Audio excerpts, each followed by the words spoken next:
Bonjour, je viens juste pour rappeler Bissot quelque chose de très important et après quoi je vous dirai l'eau comme un très capital.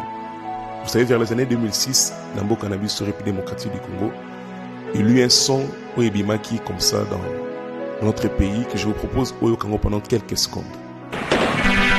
Marco Kitenge, papa na tchéché to koufi, et paquet comme na souka, bambila batiti, kake terrain, tobo mamoto, biso nyoso, chama na sada, kotazo, bina kotazo, la sa bomba kotazo. Et juste après ces sons, vous rappellerez que il y a eu un mouvement qu'on a appelé phénomène Kuluna qui aujourd'hui ni les gouvernements ni même l'église a arrivé à maîtriser.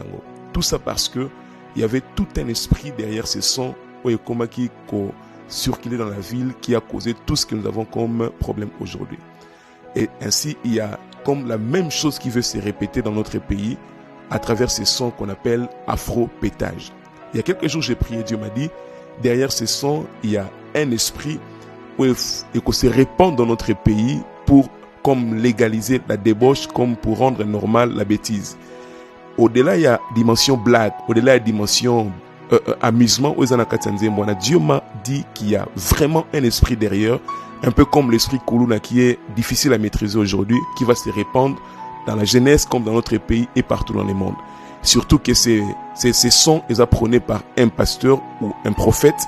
Donc ça c'est une image, il y a qu'à désacraliser même cet office prophétique. Dieu m'a dit que l'église s'élève, que les chrétiens s'élèvent, que les intercesseurs s'élèvent afin de prier non pas contre la personne, mais contre l'esprit derrière ce son qu'on appelle afro-pétage.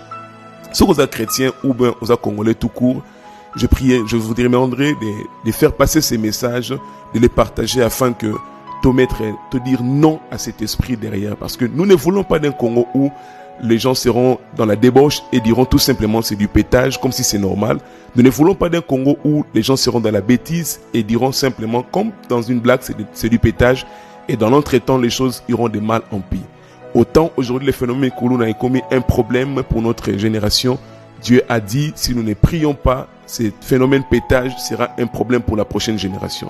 Sauvons nos enfants, sauvons l'avenir de notre pays. Que Dieu bénisse notre pays. Nous disons non à ces sons afro-pétage au nom de Jésus-Christ.